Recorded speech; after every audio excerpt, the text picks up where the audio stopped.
சரி, நம்ம கோயிலுக்குள்ள போய் சிவபெருமானை வணங்குறதுக்கு முன்னாடி இங்க கோயிலுக்கு வெளியே இருக்க நந்தியை பாருங்களேன். சிவபெருமானுக்காக செய்யப்பட்ட நந்தி மாதிரி தெரியலங்க. இந்த கோவிலுக்காக செய்யப்பட்ட நந்தி மாதிரி தான் இருக்கு. ஏன்னா உருவத்துல அவ்வளோ மிகப்பெரியதா இருக்குங்க இந்த நந்தி சிலை. ஆனா இந்த நந்தி ராஜேந்திர சோழன் அவர்கள் ஆட்சி காலத்துல செய்யலைங்க.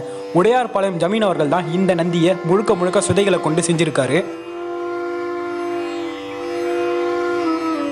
நீங்கள் இந்த கோயிலுக்கு வந்தீங்கன்னா காலையில் 7 மணிலேருந்து மதியானம் 12 மணிக்குள்ளே வந்துருங்க. ஏன்னா அப்போ தான் நட திறந்திருக்கும். பிறகு மாலை 4 மணிலேருந்து 8 மணி வரைக்கும் தான் நட திறப்பாங்க.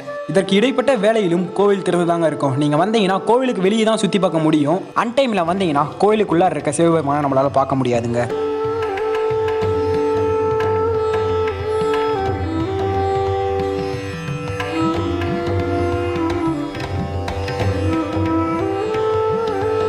சரி, இப்போ நம்ம இந்த கோவிலை சுற்றி என்னென்ன சிறப்புகள் இருக்குன்றத பார்க்கலாம். உங்களுக்கு இங்கே பார்த்தீங்கன்னா தெரியும், இந்த கோவிலை சுற்றி ஒரு திருச்சுற்று மண்டபம் இருந்திருக்கு.